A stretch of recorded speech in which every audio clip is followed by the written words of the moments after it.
내 돈이니까 가족 돈이지. 그 말 한마디에 내 침묵은 산산이 부서졌다. 이제 그들은 내게서 모든 것을 빼앗긴 대가를 치러야 한다. 내 이름은 김서연이다. 32살, 서울 강남의 작은 원룸에서 혼자 산다. 회사에서 평범한 직장인으로 일하며 매달 꼬박꼬박 저축해온 돈이 내 유일한 자산이었다. 그 돈은 결혼 자금이 아니라 자유였다. 부모님의 그늘에서 벗어나 내 인생을 시작할 수 있는 유일한 티켓. 우리 집안은 늘 언니, 김혜린이 중심이었다. 혜린 언니는 예쁘고 똑똑하고 부모님의 자랑거리였다. 나는 그 그림자 속에서 자랐다. 어렸을 때부터 부모님은 언니의 학원비, 옷값, 여행 경비를 위해 내 용돈을 줄이셨다. 서연아, 언니가 잘 돼야 집안이 잘 되는 거야. 그 말에 나는 고개만 끄덕였다. 반항하면 배은망덕한 것이라는 소리를 들었으니까. 대학 졸업 후 나는 열심히 일했다. 부모님께 생활비를 드리면서도 은행에 매달 100만 원씩 저축했다. 10년 가까이 모은 돈이 1억이 넘었다. 그 돈으로 작은 카페를 열거나 해외로 떠날 계획이었다. 부모님께는 말하지 않았다. 말하면 또 언니에게 흘러갈 테니까. 그날은 부모님 결혼 35주년 기념일이었다. 혜린 언니가 예약한 강남의 고급 레스토랑에서 가족 모임을 했다. 나는 평소처럼 조용히 앉아 있었다. 아버지께서 와인을 따르며 웃으시더니 갑자기 내게 말씀하셨다. 서연아, 내 통장 좀 봤어.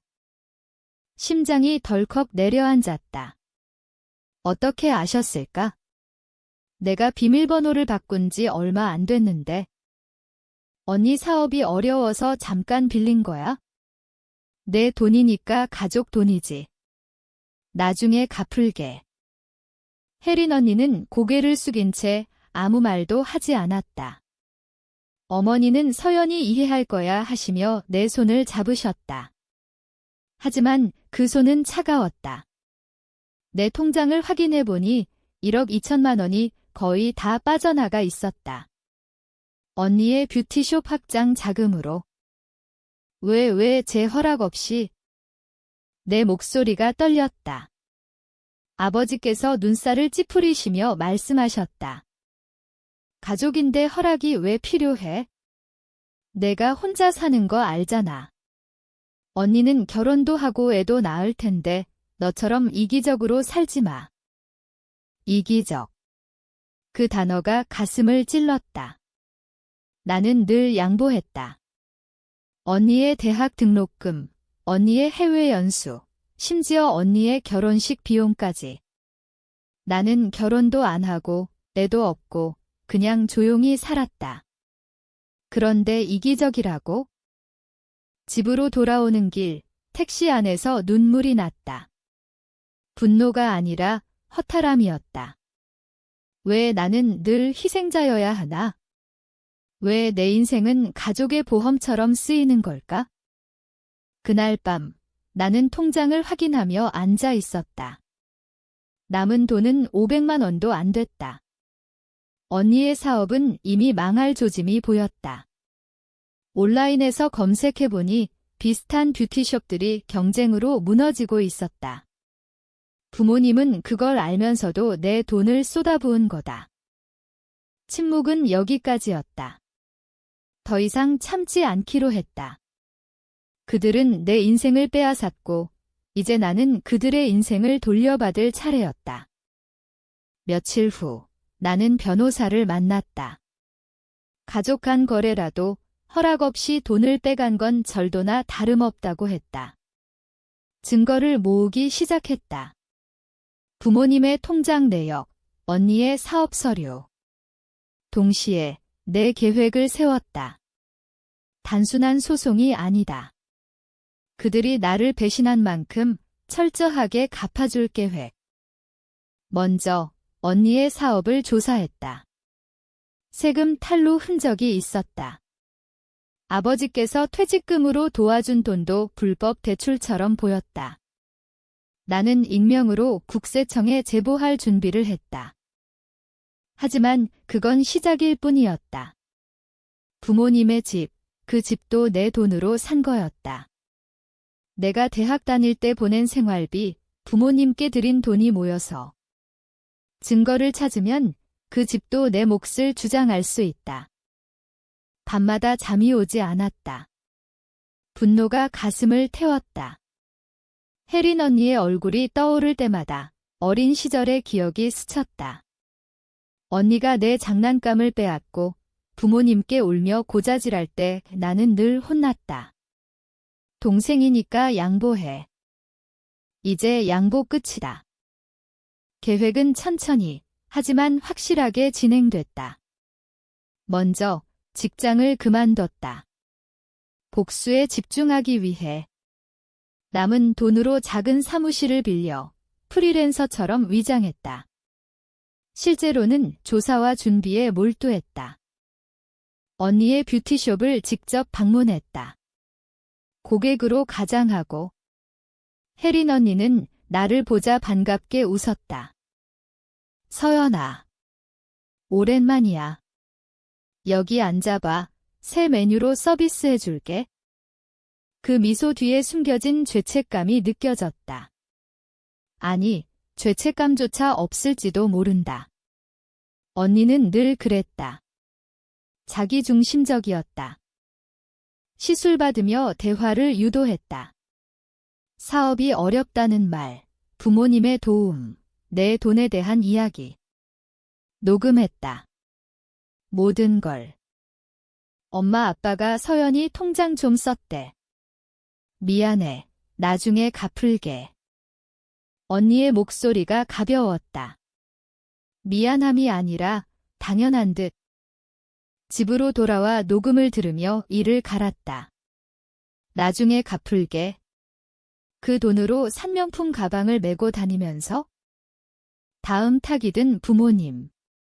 어머니께 전화했다. 엄마, 돈 좀 빌려줄 수 있어? 집 세놓고 이사 가려고. 어머니는 당황하시며 서연아, 지금 우리도 어렵다. 언니 사업 때문에 라고 하셨다. 그 말을 기다렸다. 언니 사업에 내 돈 다 썼잖아. 그럼 내 돈 돌려줘. 침묵이 흘렀다. 아버지께서 전화를 바꿔 받으시더니 화를 내셨다. 너 왜 그래? 가족인데. 언니가 망하면 너도 창피한 거야. 가족. 그 단어가 이제 역겹다. 변호사와 상담 후 소송을 준비했다. 배임과 횡령으로. 동시에 언니 사업의 불법을 제보했다. 국세청, 노동부.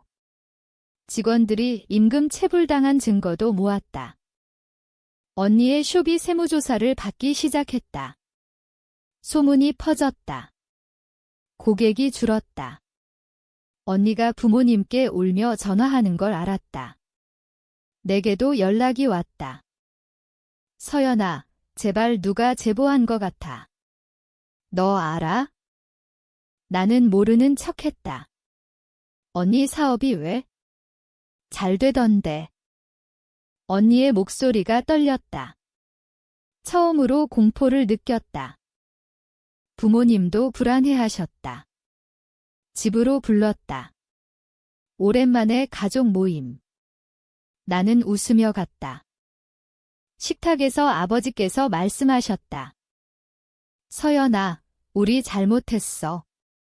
돈 갚을게. 소송 취하해. 늦었다. 나는 증거를 보여줬다. 통장 내역, 녹음 파일. 이제 법적으로 해결할 거예요? 어머니가 울었다. 혜린 언니가 소리 질렀다. 너 미쳤어. 가족을 파탄내려고? 파탄. 그들은 이미 나를 파탄냈다. 그날 밤 나는 집을 나왔다. 더 이상 그들의 얼굴을 볼 수 없었다. 하지만 복수는 이제 시작이었다. 언니의 사업이 무너지면 부모님의 집도 압류될 터 그들의 노후는 내 노후를 빼앗은 대가다. 세무조사가 본격화됐다. 언니의 숍이 폐쇄 위기. 뉴스에까지 나왔다. 강남 뷰티숍 세금 탈루 의혹. 언니는 패닉 상태였다. 내게 전화가 왔다. 서연아, 도와줘. 제발. 어떻게? 너 돈 많잖아. 또 저축했을 텐데. 웃음이 나왔다. 돈 많아. 그들은 내 모든 걸 빼앗았는데. 없어. 언니가 다 썼잖아. 언니가 울었다. 처음으로 약한 모습을 보였다. 부모님도 병원에 가셨다. 스트레스로. 아버지께서 고혈압, 어머니는 불면증. 나는 죄책감을 느꼈을까? 아니. 오히려 해방감이었다. 그들이 나를 괴롭힌 세월만큼. 소송이 시작됐다. 법정에서 부모님과 언니를 봤다. 그들은 초췌했다. 나는 차분했다. 판사가 증거를 보았다. 허락 없는 이체, 가족 간이라도 불법. 피고 측은 변제 계획을 제출하라. 승소 가능성이 높았다. 돈 돌려받고 이자까지. 하지만 돈만이 아니었다. 나는 언니의 과거를 파헤쳤다. 결혼 전 남자들과의 관계. 불륜 증거. 언니 남편에게 익명으로 보냈다. 언니의 결혼이 흔들렸다. 남편이 이혼 소송. 언니가 내게 왔다. 원룸으로. 서연아, 왜 그래? 나 언니야. 언니. 내 인생 망친 사람인데. 언니가 무릎 꿇었다. 미안해. 정말 미안해. 그 사과가 진심일까? 늦었다. 나는 언니를 쫓아냈다. 문을 잠갔다. 그 후 부모님 집이 경매에 나왔다. 내 소송으로 압류. 그들은 작은 전세로 이사했다. 혜린 언니는 이혼, 얘를 데리고 부모님과 함께. 나는 돈을 돌려받았다. 하지만 쓰지 않았다. 다시 저축. 이번엔 내 이름으로만. 복수가 끝난 걸까? 아니. 그들의 삶이 무너진 걸 보는 게 진짜 복수였다. 시간이 흘렀다. 2년 후 나는 새로운 삶을 시작했다. 작은 카페를 열었다. 내 돈으로. 부모님께서 연락이 왔다. 서연아, 만나자. 카페로 오셨다. 늙어 보이셨다. 미안하다. 우리가 잘못했어. 아버지의 눈에 눈물이 고였다. 나는 차를 대접했다. 이제 늦었어요. 어머니가 말씀하셨다. 혜린이가 힘들어해. 혜린 언니는 우울증으로 병원에. 애는 조부모가 키운다. 나는 동정심이 들었다. 순간적으로. 하지만 떠올렸다. 그 기념일 저녁. 그들의 미소. 자업자득이에요. 그들은 고개를 숙였다. 그 후 나는 그들을 멀리했다. 가끔 돈을 보냈다. 생활비로. 하지만 만나지 않았다. 복수는 달콤했다. 하지만 텅 빈 느낌도 들었다. 어느 날 옛 친구를 만났다. 남자였다. 회사 동료였던 민준. 그는 내 이야기를 듣고 안아주었다. 너 강해. 그와 함께하며 처음으로 행복을 느꼈다. 하지만 과거는 사라지지 않았다. 언니가 자살 시도했다는 소식. 병원으로 갔다. 언니는 나를 보자 울었다. 서연아, 용서해줘. 나는 손을 잡았다. 용서. 모르겠어. 하지만 떠나지 않았다. 곁에 있었다. 복수는 끝났지만 상처는 남았다. 언니가 퇴원했다. 부모님과 함께 작은 집에서 산다. 나는 가끔 방문한다. 대화는 조심스럽다. 과거를 건드리지 않는다. 민준과 결혼했다. 작은 결혼식. 가족은 초대하지 않았다. 부모님께서 축하 인사를 보내셨다. 나는 답장했다. 고마워요. 하지만 마음은 복잡했다. 어느 날 아버지께서 병에 걸리셨다. 암. 병원비가 필요했다. 나는 냈다. 내 돈으로. 왜? 모르겠다. 증오가 사라진 건 아니지만 피가 섞였으니까. 아버지께서 돌아가시기 전 내 손을 잡으셨다. 서연아, 미안하다. 내가 제일 소중했는데. 그 말에 눈물이 났다. 장례식. 혜린 언니와 어머니가 울었다. 나는 멀리 서 있었다. 복수는 완성됐지만 승리감은 없었다. 잃은 게 너무 많았다. 시간이 약이다. 천천히 치유됐다. 지금 나는 카페를 운영하며 행복하다. 민준과 아이를 낳았다. 부모님은 어머니만 남으셨다. 혜린 언니는 재기했다. 작은 네일숍을 열었다.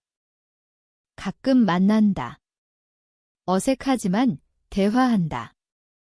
서연아, 그때 정말 미안했어. 언니의 말. 나는 웃는다. 지났어. 침묵의 대가는 컸다. 그들은 모든 걸 잃었고 나는 자유를 얻었다. 하지만 가족은 영원하다. 증오 뒤에 사랑이 남아 있었다. 기념일 저녁의 그 배신이 나를 강하게 만들었다. 이제 나는 산다. 내 인생으로.